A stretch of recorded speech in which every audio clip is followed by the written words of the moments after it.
11.9. So wait a minute, Brianna, you had a question from 11.8, right? I did. And then I think somebody has a question from 11.9.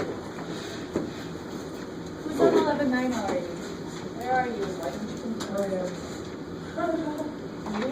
I don't have a question, but I'm almost done with it. Did Right. you do it on the computer though? Or no? No.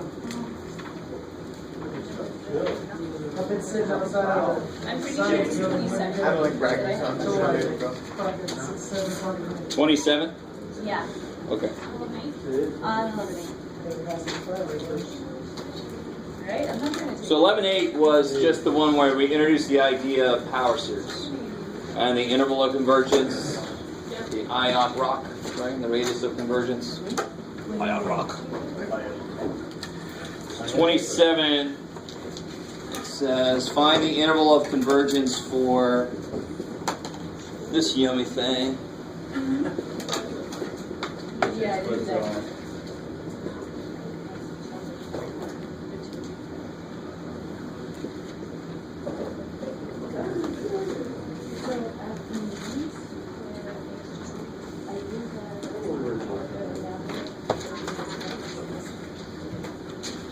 Good, so that's 27. What's the difference between ionic and rock again?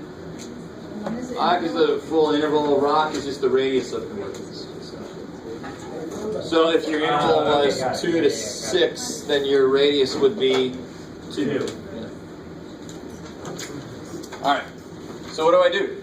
I went with the ratio test and I got stuck. Good, because you don't want to do the root test here. No. So ratio test is almost your only other thing you can More try. often than not, you end up with the ratio test. More The often than test not. is a Because very- all it takes is one little piece that doesn't work with the nth power and it's gone. So x plus 1 over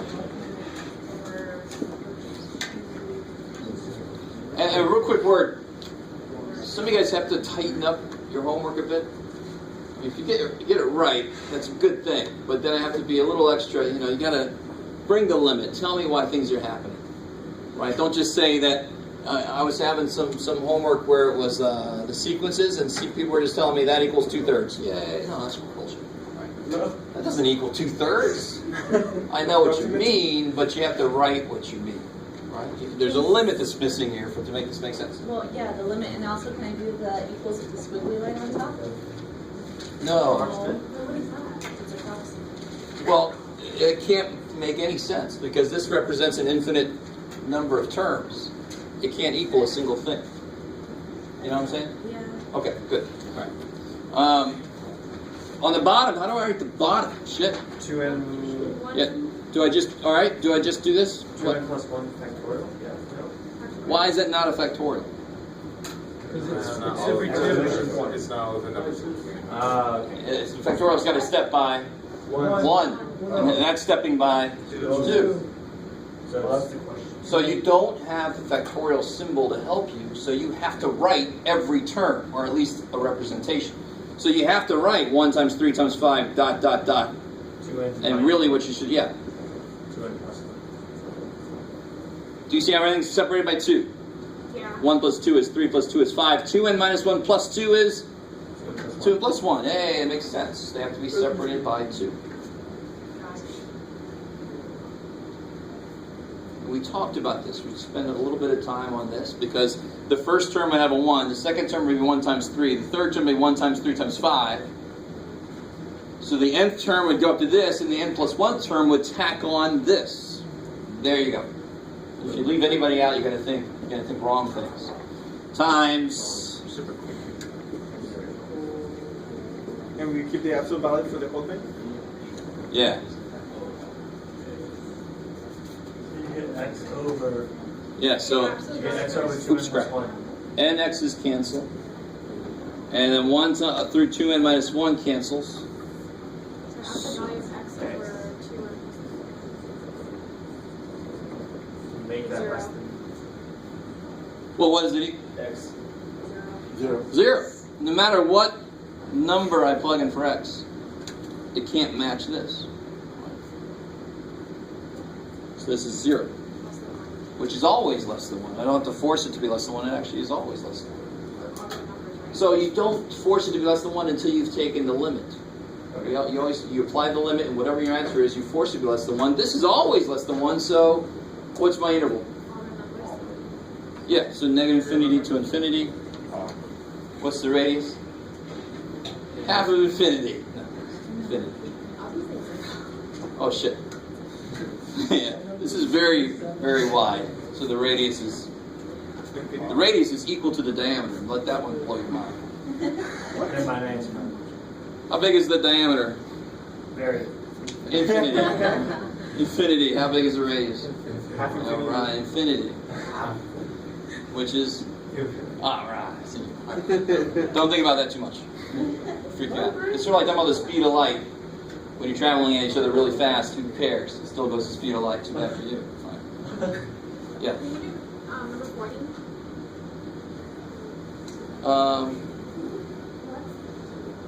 Oh yeah. This one's neat. Boom, boom. Boom, boom.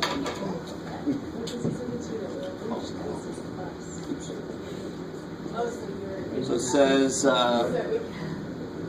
suppose this satisfies Cn not equal to 0 for all Cn, for all n. Show that if this is true, where do you go? Exists,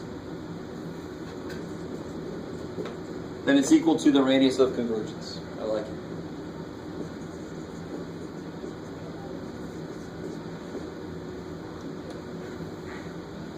Thanks, what? It's equal to the radius of convergence. It equal rock. I wasn't even sure where to start on this one. Alright. Sounds really weird, huh? Here's what you do. How do you find the interval of convergence always? Or the radius. How do you find the radius of convergence? What do you do? The interval for Yeah. So ratio test. Attack this with the ratio test. Who asked that question? Did you try that yet? Alright, I'll stop there. Thank you. That makes it easy. You have to try it before I'm going to talk about it. Attack that with the ratio test. So wait, Cn plus 1 and Cn plus 2. And do you see how it's related to that somehow? To what? To this? I don't know. You compare it? Now watch. Let me give you an example. You ready? So far, we found the radius after we found the interval. Well, you can find the radius before that. Let me take... What's a good example real quick here? No.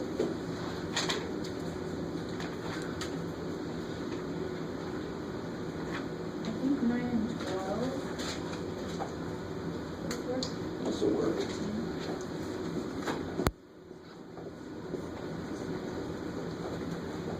Yeah, I like that.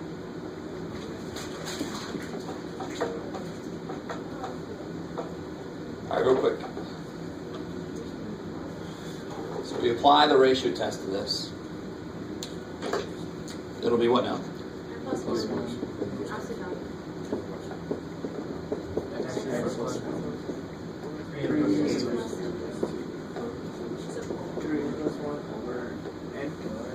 Absolute value. I like it. Cool. So we guys stay with it to the end. And then nx's cancel. 3n's cancel. Yeah, n. Yeah. N plus 1, 3's cancel. Yeah. So you get 3. So I get, oops, all of this one, right? So I get a 3 on the bottom, right? That's where there are more. All right. And what's the limit of n plus 1 over n? 1. All right. So what's left alive here? 1/3.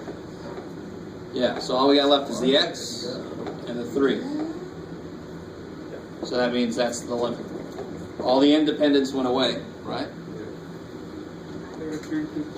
It's less than 1. Stay with me now. Everything's cool so far? Yeah. But can't I multiply by 3 because 3 is positive? Sure. You with me? That is the radius of convergence. That's the radius. Now, if you wrote this down for yourself, you do exactly what we just did to that. And you should be cool with the fact that there ain't no freaking functions in there. Right? It's too bad. It's not going to be difficult, though. What do we do? What do we effectively do? What's here? 1/3. Then we had to flip it to the other side. So you'll see that same kind of thing happen with your Cn and Cn plus 1.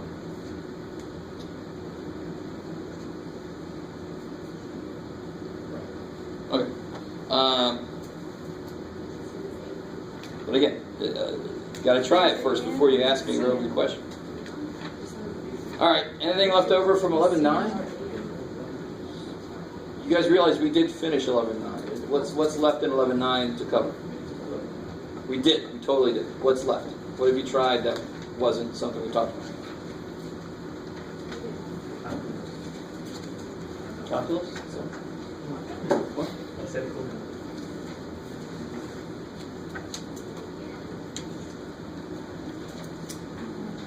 All right.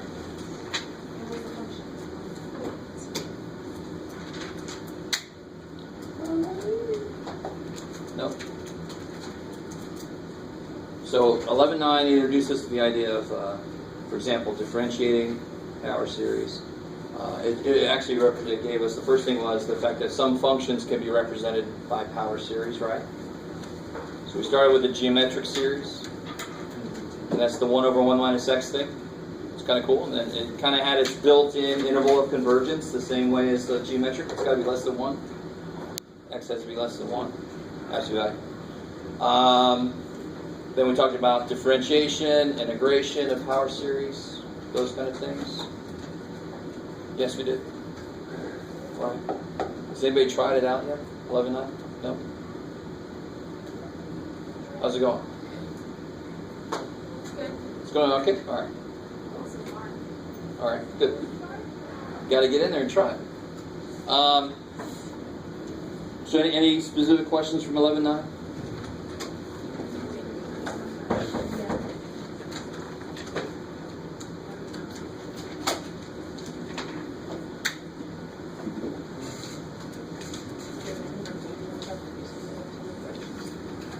Yes, sir. Can we do 9? Yeah.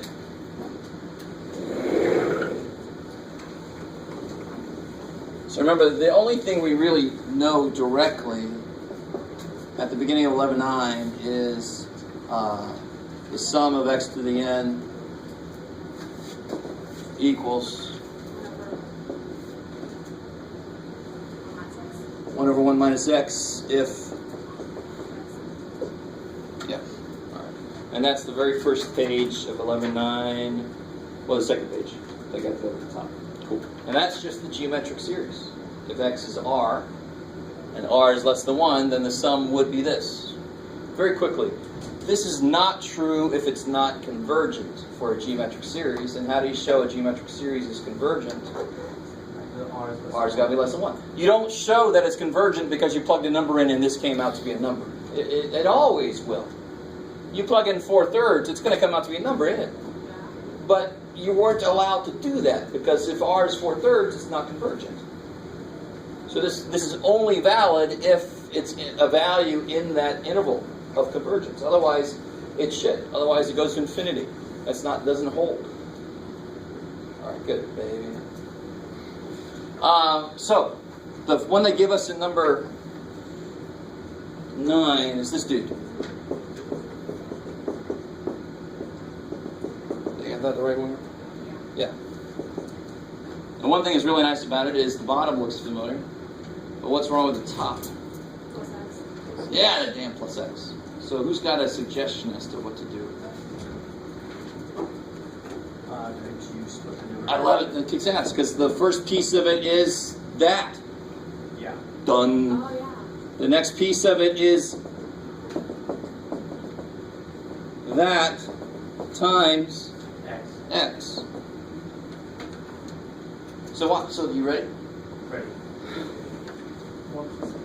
So what is 1 over 1 minus x is a power series? X to the n. Yeah. Yeah. And what is, again, 1 over 1 minus x is a power series is this. Cool? Yeah. Now how do I do this? I got it. N plus 1. Yeah, multiply the x in, you get x to the n plus 1. Why am I allowed to multiply the x inside? Because the only variable for the sum is X. And as far as the sum is concerned, x is a constant. Okay.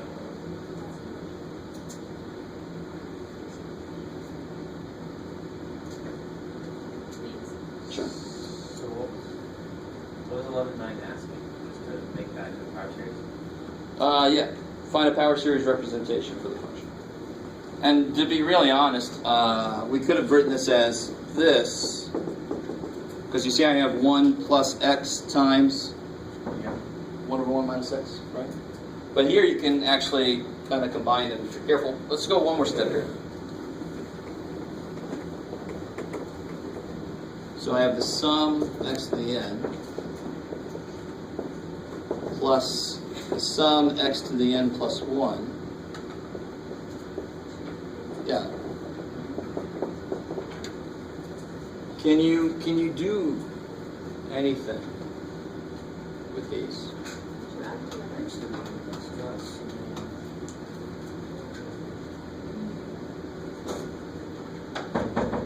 You could do. You pull an x outside and then X to the do n 2 outside. x to the n times. No.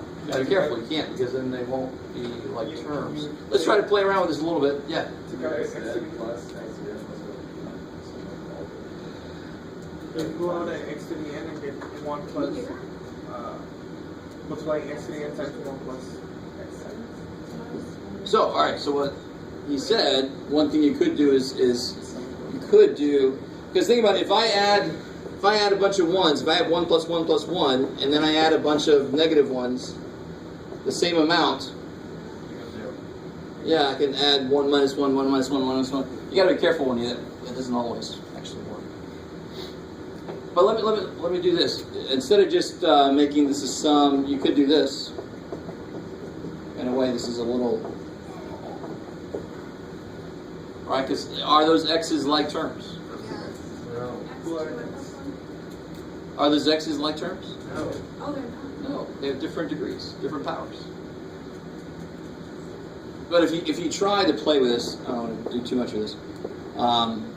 Couldn't you change the limit of integration here? Yeah. So if you make n equal to 1 to infinity, this can start at to the end. But to tell you honestly, all you're doing then is shifting. This doesn't really do much for you. So before I can add these have the same. So you could apply it. Now watch, this gets interesting. You ready? What is the first element in this series? 1. So it's 1 plus the rest. So that's the 0 element. So what's the rest start at? 1.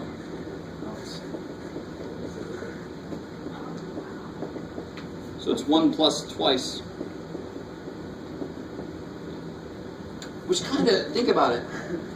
What would this look like? This starts off at 1 plus x, right? This would be 1 plus x squared. Is that cool? Yeah. And this is X. x plus x squared. So this is going to be 1 plus twice x squared. You with me? Yeah. You can see it if you write some terms out. It's always, if you're not sure what to do, you just write some terms out.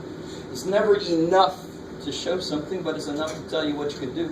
And that's why that works. It's kind of interesting. It's kind of like what we do with the factorials, right? Sort of. Kind of match them up. Yeah, match up the parts you can. Yes, you stop where they match up. Or it's roughly like that. I can see that. I'll allow it. All right. So anything else from 11.9 before we get to 11.10? Because 11.10 kicks ass. All right. Before I get to the official 11.10, I'm going to do something I've never done before because I think it's neat.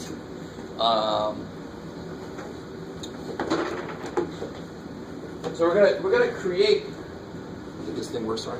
We're gonna create a power series for a function using a different process that won't always work, and then we'll talk about the process that will always work if a function has a power series representation. Whatever you say, Jeff. All right.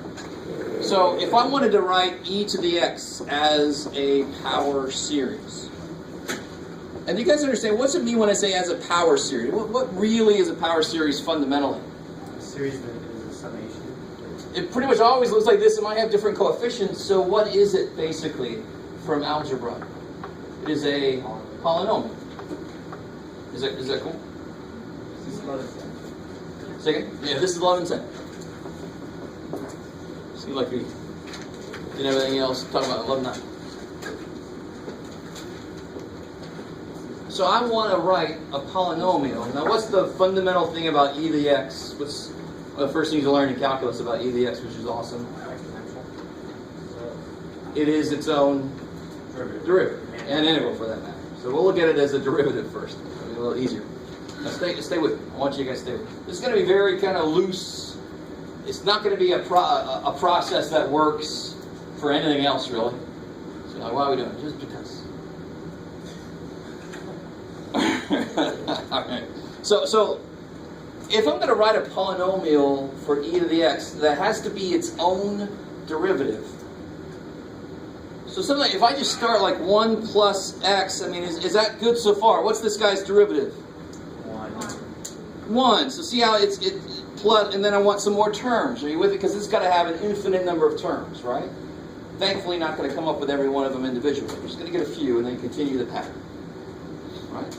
Now, if I want to go one more step, if I put x squared, why is that bad? So this is my guess for e to the x. And this is what e to the x prime would be as a polynomial. You have 2x instead. 2x, shit. So I don't want that, do I? So what do I have to put? How do I have to adjust this? 2. All right, good. All right, see, this is not too bad, right? You guys are kind of with me. I don't know if you are really. I want to write a polynomial whose derivative is equal to itself, because that would at least capture the idea of e to the x. And then what we'll do is we'll talk about the process you really use, and then we'll prove that what we got is true. We'll do that. Because some of you guys should be worried that, what if e to the x is not the only thing in the world who is its own derivative? Oh, interesting. So we'll have to kind of prove this. So far so good, right? This guy's derivative is 0 plus 1 plus x. So which means this next term has to be that. X cubed over 6. Good. Which means this next term has to be. Do you see what I'm saying? And this is sort of, not exactly, but this is sort of the way that they worked with series way back. They worked with series before they even knew derivatives, though. So they did a lot of funkadelic things. I'm going to give you one version of that proof I keep talking about, that the sum of 1 over n squared is pi squared over 6. I'm not even going to talk about it with you. I'm just going to give it to you. Okay, so if you're not interested at all in it, you can turn it around using the scrap paper. Right. And so forth. Now let's do one more term, I guess. X to the 4th over 24. Yeah, and I think you guys can see the pattern here, right? What has to be true about the nth term? What is this bottom? What is that bottom always? What is that, the bottom number? Why was this 6? Because I took 2. It's n times n minus 1. No, think about it.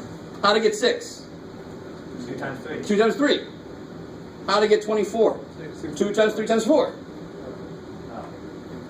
Or 6 times 4. It's factorial. I heard somebody mutter it under their breath. That's exactly what it is. So if you take repeated derivatives, if I start with x to the 4th, what's its derivative? Take another derivative.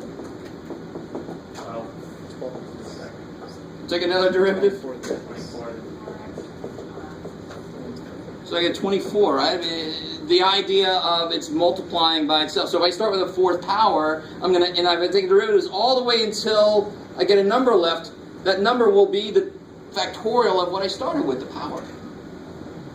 Because it would be 4 times 3 times 2, because the derivatives take the power down by 1. That's exactly what factorial wants to happen. Are you guys semi with me here? So that's why not a lot, but you see factorials in quite a few power series representations because of that. Okay, cool. Maybe. So what does it look like is true here then? It looks like maybe e to the x equals the sum. How do I write that? Well, I've already got it. What would go in here? Okay, guys. So there's our first kind of branching out, not using geometric or something. We kind of brute force this into existence. I like that. I've never actually done that before in a classroom. Kind of thought about it. I can't remember when, but I wanted to show you. So let's talk about the real process that will work every time.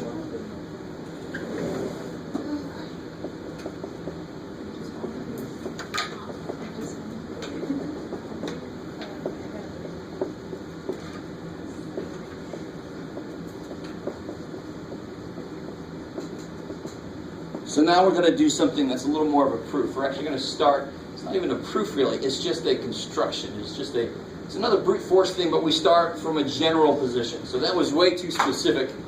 And I was using an assumption that we're not sure is true, if e to the x is its own derivative. Is that an assumption that we don't know Do you know for sure that e to the x is its own derivative? I mean, is the only function who is its own derivative? to? Oh, no. Okay. Do you see what I mean? So the work we did was using that assumption, right? So what I'm about to do is start from a more general place. We're going to create a process that will work every time that a function has a power series representation. It will work. Okay. That's always nice. This is a very, very prescribed process, which is always kind of nice if you like that. If a function has a power series representation, then that means that f of x equals this. And put the a in there to be general, right? What's that a do? Can somebody tell me what that a does? Yeah? It moves the center of your interval, right? So the radius is whatever it wants to be, and that moves the center around. It's going to become huge here in a bit. I don't know if you remember, we talked about a little bit about that earlier. I'm not going to talk about that. Yeah, and Taylor. Yeah, Maclaurin is a specific situation from Taylor. Yeah. All right. Didn't really necessarily want to say that yet, because the idea is actually really almost too simple. And we already know part of this. We already know part of this thing. So I'll point that out when we get there. So then that means that this equals, let's write this out. This is C0 times x minus a to the 0. Is that cool? Plus C1 times x minus a to the first. Plus C2 times x minus a squared. Okay, that's enough of that. So this is really general. So we're like, how the hell do we get shit from that, Jeff? Well, tell me this. Can somebody tell me what f of a is? 0. F of a. I have a suggestion for 0, and that's not quite right. Not everything goes to 0. Because what happens at a for everything from this up? What happens at a? At a, yes. If I plug an a in, what happens? This is 0, and that's 0, and so is everything else. They're all just higher powers of x minus a. You with me? Everything has x minus a in it except...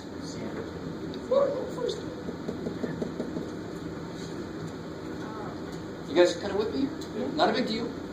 If I evaluate the function at a, whatever that is has to be C0. The first term in my series. That's what it's got to be. Which means if I want to create a power series for cosine around 0, what would its first series element have to be? Because cosine is 0 is 1. Good. And if I want to create one for sine, its first series element would actually be 0. Interesting. And so forth. And so on. So how do you think I attack? What do I do to figure out the rest of these freaking things? What I'm trying to do is I'm trying to come up with an expression for this that's based off of what my function is. Because what do I know going into this? I have a function, I want to create a power series for it. So I want to get an expression for these that are based off of the thing I know, the function that I've got. I've got a function, e to the x, cosine x, natural log of x, whatever the hell it is. I've got it. So if I can make these depend on that, kick ass. I can make all of them. I know what the function is. So what do I do? Cn, or f of x minus f of x plus a equals... Don't overthink it. F of Let me ask you this. Let's see. Well, I just tell it to you. And then I'll make the connection as well. What's f prime? What happens when you take the derivative of this? Take out the constant. What happens to this guy? 0. 0. It's a constant, right? What happens to this guy? 1. 1 times cn, or 1 times 1. You get C1. And then the rest of them have x minus a's in them still, right? So let's be very specific here. Let's see, where do I want to put this? Let me put a list of my derivatives here. So right now we're proving the process, and then we'll attack an actual function with the process. So f prime would be C1 plus 2C2. good 2C2 to the first, plus what's going to happen to the next one? 3C3 times x minus a. Yeah, 3C3 x minus a squared. All right, that should take us far enough.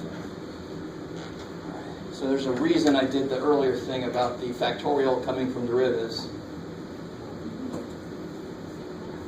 All right, so f prime of a would be what? So it's n factorial. Wait, f prime of a? No, yeah, what's f prime of a? C1, the same reason that f of a was CO, right? Right. Because everything else has an x minus a. So far, not very interesting. So, but as a sum for f prime, is that what we're looking for? F prime of a Is C1. is gonna, yeah, there you go, that's it. So I'm trying to come up with an expression for this that's built off of this. So far I have two things. I know what the first C is, and I know what the second C is based off of F, right? Stay with me. Now what do you think we do now? Take the next. Holy crap. Because if I take the next derivative, because what's the thing that's killing all of these poor little dudes? They're all dying because they have freaking x minus a. So as I take more and more derivatives, that x minus a piece goes away for the next one, goes away for the next one, right? So I'm trying to save everybody. You got the thing, you got the... Let me clear from you, take your derivative. So then f double prime would be... 2C2. Good, 2C2. Plus 3C3. 6C3, x minus a. So what is this really? 3 factorial. You with me? Right? Because then the next one, where am I at? This is 4, no, get out of there, 4. Yeah, this would be 4C4, x minus a cubed, right? So this would be, right now, it would be 12C4, x minus a squared. One more derivative would be 24, that's 4 factorial. So it would be f of x to the nth derivative equals... Let's do, wait, let's not jump there yet. So what's f double prime of a? 2C2. Now what's f? We'll just do it one more time, because I think at least a few of us has this understood, but I want to make sure we're all on the same track. What's f double prime? He dies. 6C3, which is really 3 factorial, right? Plus 4 factorial. C4. Plus blah, blah, blah. Okay, maybe. And actually, they have all this on the first page of the section, so you have to reference that too. So f triple prime of a will be 3 factorial C3. So what's f nth factorial, f nth derivative of a? N factorial C to the n, or Cn. Okay, cool.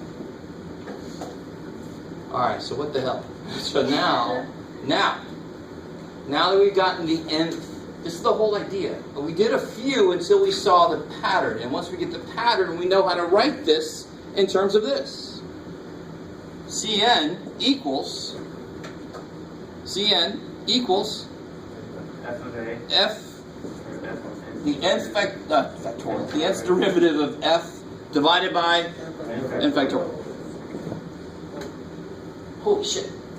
Now, right now, some of you guys are just hanging on loosely here. I understand. Some of you guys kind of get this fully, but some of you guys are hanging on loosely. We haven't done a real problem yet. This is just why this process works. And let me summarize. I'm going to erase all this crap. I'm going to summarize what we just showed. And to be honest, I had so much else to print out. I didn't even print out the handout for this section. I'll have to give it to you next time. Aw. Jeff let us down. Won't be the only time. I'm sorry. I'm human. All right. So let me, to be honest, we've gotten everything we need. This is crazy. That wasn't that difficult. And I want to, that was an interesting response.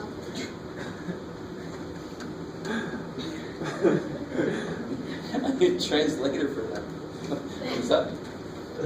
My classes are just chirping at me now. Yes? So why do we do that? CN equals F. Why? Yeah. Or not how, but why? Why? Because you're cool with the fact that that's true. Yeah. I guess. Okay, good. Because that's why you would be asking a question. So we did it because if this function does have a power series representation, this part is easy. I just pick a center. This part is the part that I had no idea how to get these. Right? Yeah. So every power series we've looked at, for example, what, Jeff? I don't know, dude. N factorial x to the n over n plus 2n plus 3 factorial squared. Oh, crap. Wow. Right? I like your reaction. I'm going to make this part of the test. This is all what? CN. CN. So normally CN is given to us, and for some reason it's something special, or why is it there? Now we have a very specific reason why that is so that it equals this function. I want you to realize what we just did. If I continue forever, this polynomial will equal this function if the power series representation is true for that function. So there's I don't want to get too much into that. Let me just say this. There are very contrived functions that don't equal their power series representation. So you run through this whole process, you get power series representation, but the function doesn't actually equal it. Those are very contrived functions. And there's an example in the book where it's a piecewise function. You're like, dude, why the hell? Most functions will, if you do this process, that means that the function equals that polynomial. It's crazy if you go forever. Now, like we saw with the 1 over 1 minus x, depending on how close you are to the center, you need to go out fewer terms to be close enough to the actual answer. What's up? I was wondering what contrived. Oh, meaning they're like created to have problems, right?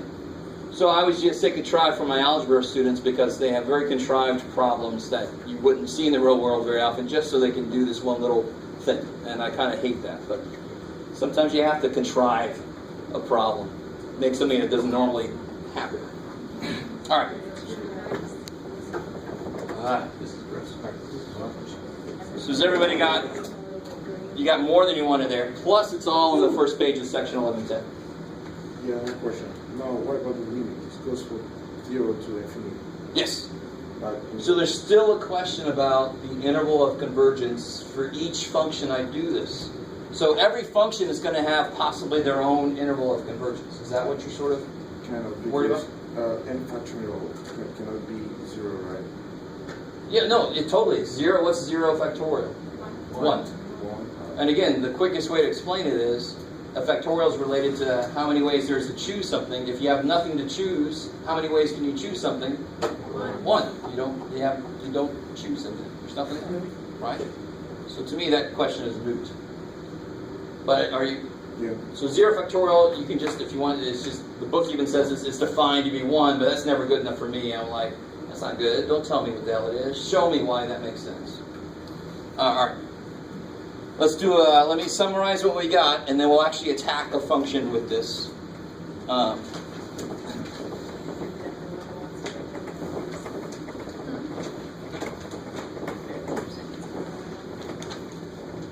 right. I feel like we're all arming ourselves for some kind of battle.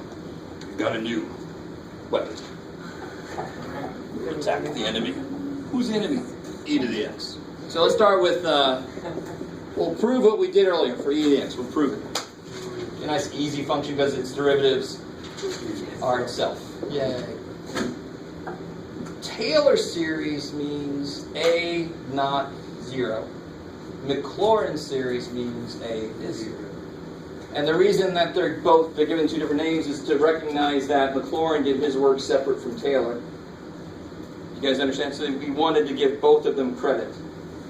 So to me, I'm always like, why are you giving separate names? Just to honor the people that actually did all the work. Yeah. Can you write that briefly on the board? Yeah. Just the Taylor and you're talking about. Yeah.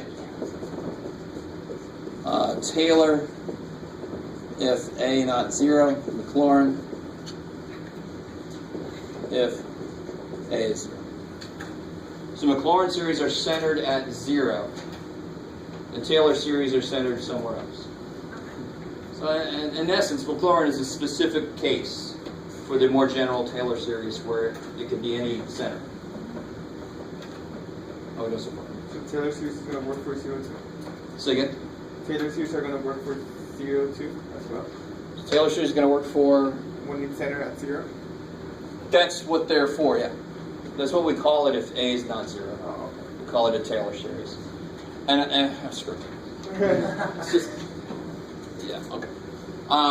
So, what we've discovered is that if f of x has a power series representation, and most functions do, then f of x equals f of a plus, now let me make sure you understand what's going on, because we actually, let me put down here the series representation. We figured out that Cn was Fn a over n factorial, right? Is that cool? That's what we just figured out earlier. Yeah. And then this is the x minus a to the n that was there before. Right? So let's write a few terms out. F of 0 would be the 0th derivative of f, which is f. I haven't taken any derivatives. Is that cool? Would be f of a divided by 0 factorial, which is 1, times x minus a to the 0 power, which is 1. Good Lord. Plus f prime of a, f, the first derivative, right? Over 1 factorial times x minus a to the first, plus the second derivative over 2 factorial x minus a squared. I love the 2. You see that? I mean, it's so easy to remember. Third derivative goes to the third factorial, goes to the third power. Fourth derivative goes to the fourth factorial. It's almost too simple. And yes, you do have to memorize this. Nah. Sorry, that was bad. Too bad. Whoever booed is too bad for you. You'll get over it, or I don't care. Alright, so how does this actually work in practice? What you do is you list several derivatives, and so I'm going to do this as if it wasn't e. It's too simple, but I'm just going to do what I would do. So f of x is e, x was f prime, yeah, that was f double prime, yeah, that was f triple prime, yeah, yes. And then, so you do that, whatever the function is, and of course the function is not always going to be nice. You make a list of derivatives. And of course, what actually goes into the series is those derivatives evaluated at a. So let's make the Maclaurin series. Let's let a equal 0. Let's center this at 0. Are you guys semi with me here? So the representation requires what? It requires the function and all of its derivatives evaluated at the center. So the first thing I do is figure out all the frickin' derivatives so I have functions to plug a into, right? So what is f of 0? 1. That's crazy. And what's f prime of 0? 1. That's crazy. What's f double prime? Well, f n is 0. Cool. All right, that's nice. This might be too easy of a function to start with, but screw it. We'll immediately follow this up with a freakier one. Or slightly freakier. Alright, so now I've got all these pieces to my series representation, right? So this, now I can say e to the x equals f of a 1, plus f prime of a, 1, over 1 factorial times x minus, and what's a? 0, so this will just be x to the first, right? Let me stop there for a second. You guys good? Yes, yes. So I missed the part where f0 equals 1. If you plug a 0 into f, what do you get? Yeah. So I am just plugging that into each thing, right? The function and all of its derivatives. E to the x, again, might have been a bad example to start with because its derivatives are itself. But this is the process you would go through. Now I'm just plugging and chugging. Plus what? Plus the function evaluated at, the second derivative evaluated at 0, which is still 1, over 2 factorial, which is 2, times x squared, because a is 0, right? Plus third derivative evaluated at 0 is 1, over 3 factorial, which is 6x cubed, and then so forth. So what you really get here is e to the x equals 1 plus x plus 1/2 x squared plus, rather write it like that, x squared over 2, x cubed over 6 plus x to the n over n factorial. And if you remember, isn't this, I'm sorry, I went a little, maybe one step too much there. Is that cool? The bottom of obviously is going to be that factorial that we talked about before. Isn't that the expression we got earlier? Doing it a weird brute force way, forcing the polynomial to be its own derivative, right? You guys semi with me? All right, let's do a more complicated one because it's interesting that an easy one is hard to really get all the pieces for an explanation. This is almost too easy. And what this really means is if I want to know what e to the 0.1 was, is that really close to the center? Yes, and the idea of close is not well defined, but 0.1 is close to 0. I think that's true. E to the x is a well-behaved function. Doesn't do anything crazy around 0. You with me? If it was like, then you have to be careful about what close means. Does that make sense? So you have to be real careful in general in math about close. Close could be within 10. Close could be within 10 to the negative 48. Depends. But 0.1 is close to 0, I think we can say. So how far out do you think I have to go? Maybe just 1. Somebody help me out. What in the calculator, what is e to the 0.1? Because I think it's about 1.1. 1 plus 0.1. 1.105. Yeah, so I'm off by the third decimal place, right? If I went one more place out, what's 0.1 squared divided by 2? 1 over 200 is 0.005. Yeah, see, that fills in the 5, doesn't it? So this would be, if I go out this far, I get 1.105, which now agrees out. You guys semi with me? Yeah. All right. What's one thing we haven't checked yet that will help me figure out close a little bit better? We have a power series representation for e to the x, but we haven't found its interval of convergence. I love it. Okay. So we'll do that, and then we'll try another function now. We'll attack another function. And then we'll be in the paper. Functions have been attacked. What are we going to do about this? So here's the series. That's a series. Take a minute and find its interval of convergence. Interval. Find its interval of convergence. So there's a difference. Let me make sure. I can get close to this. The closer to the center, the less far I've got to go out into the series. Does that make sense by itself? Yeah. The closer to the center I am, the better the approximation is. In fact, if I'm right dead on the center, the first number is as far as I got to go because that's equal to it. I forced it. That is the function evaluated at the center. That's what it is. So if I'm at the center, I got to go out one place. And as you get further away from the center, I got to go more places out. The interval of convergence says if you're outside of this interval, nothing works for you. It's impossible. I don't care how far you go out. It will never converge to because it'll diverge. It'll never converge to the number you want it to be. So how do I figure out this guy's interval of convergence? Are you guys? Yeah. So how would I set that up? X, absolute value. I like it.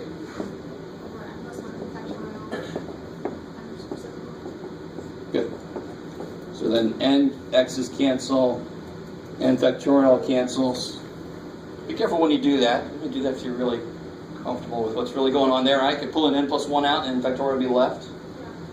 Don't just cross through the exclamation mark and say, well, that's what Jeff did. That works here because there's no coefficient on the end. I know there's not going to be any weird middle terms. Is that all right? Okay. Absolute value of x. Yep, so the limit n goes to infinity of the absolute value of x over n plus 1 equals, figure out what it is first. 0. 0! All real numbers. Which is always less than 1. So the interval convergence is negative infinity to infinity. So even if you try to do e to the 14 billion, this will still work. Is 14 billion close to the center? So you will probably have to go out What's closer than? quite a few terms. It's closer to infinity, you're right. But it's further than 0.1. So now I have two things to compare it to. So now it makes more sense. You guys with me? Yeah.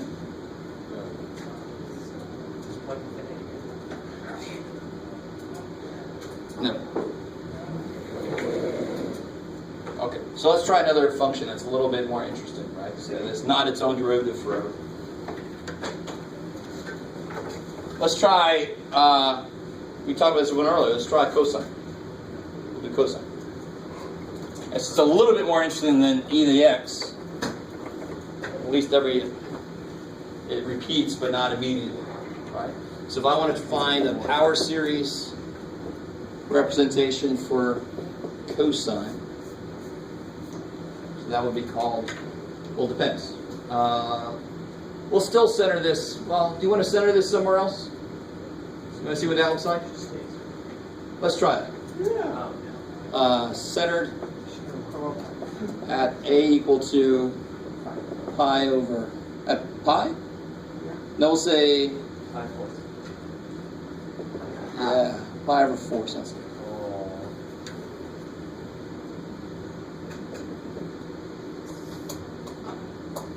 Okay, gross one. That's too bad. All right.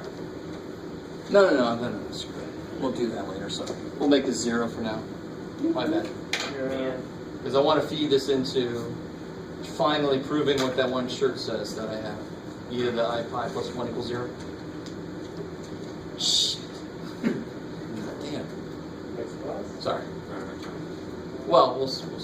So what do I do? F of x is cosine x. F prime is negative sine. F prime, sine, F double prime, Negative cosine. cosine, F triple prime, Sine. sine, and let's hope that that's enough. We'll see. To the point where I can start to see a pattern. So that's what you do. This is exactly what you do. You make your list of derivatives, go out at least to the third derivative. You might have to go out more if you can't see the pattern. Then you plug in your center. So what's f of 0? 1. 1. What's f prime of 0? 0. What's f double prime of 0? Negative 1. Negative 1. F triple prime of 0? 0. 0. We might want to go one more out because we've got some zeros in there, right? Let's go f. The fourth derivative would be Cosine. cosine. So what's f? 4 is 0 plus 1. All right. Since we had some zeros in there, we want some more so we can see a pattern. All right. So what you got to do is remember that f of x is given by f of a plus f prime of ax minus a plus f double prime of a over 2 factorial minus a squared, blah, blah, blah, blah. 1, 1, 1, 2, 2, 2, 3, 3, 3. I love it. It's easy to remember. What is the last term? F is what? Fourth derivative, yeah. It's the third derivative. Remember, after 3, we just start doing numbers inside of parentheses, yeah. Right, because we're very creative like that. Check marks would be ridiculous. Yeah, dude. The 77. Oh, God. Go away. All right, so let's see. So cosine x is 1 plus 0 Minus 1. minus, so where am I at? So this was 0 here, right? Yes. So now I got minus, and we're doing it around 0, right? So it'll be x squared over 2. Is that cool? Right. And then I'm going to have plus 0 again, right? And then 1. So where am I? So I skipped the x term, went to the x squared. Skip the x cubed term. So every even x. Yeah, so now it'll be x to the 4th over 24. beautiful, 4 factorial, so 24. And then it'll be minus probably what? X 6 over 120? No, Let's say 6 factorial. 720. sounds great. 720. No, not very bad. Huh? Well, you start to remember them after a while. So, since we did that last thing and you agree with me, I think we all see the pattern for this. Can we write what this is in general then?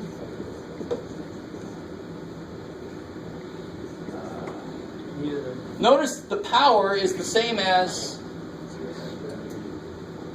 this is 2 factorial, this is 4 factorial, right? So it's x to the 2n over n factorial?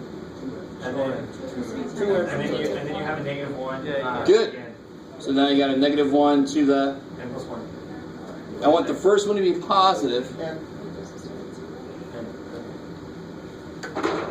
Let's double check. So at 0, it's obviously 1. At 1, it'll be negative x squared over 2 factorial. At 2, it would be positive x to the 4th over 4 factorial. I like it. Bless you. this is simple better. Yeah, it's a little easier to see how things work together. If A is centered at 0, does that mean N for the sum is also 0? Or does N equals 0 not really matter? No. They have nothing to do with each other. So you could have started at 1 and just, well, I guess you could. You can't start at 1 here.